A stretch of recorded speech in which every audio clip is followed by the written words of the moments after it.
বঙ্গোপসাগরে সৃষ্ট নিম্নচাপের বিস্তারিত জানাতে কক্সবাজার থেকে সরাসরি যুক্ত হচ্ছেন সহকর্মী সিয়াম সোহেল।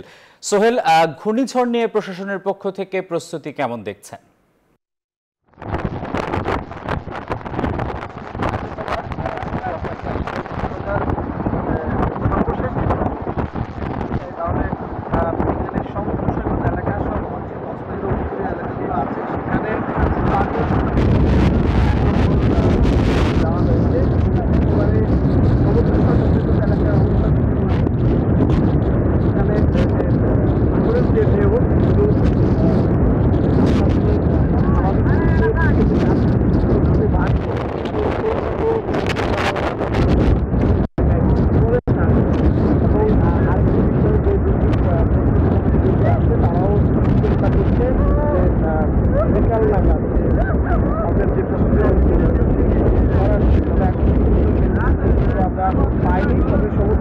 এলাকায় একটু আগে বৃষ্টি হয়েছে, এখন বৃষ্টি থেমে গেলেও যে বাতাস যে গতি দেয়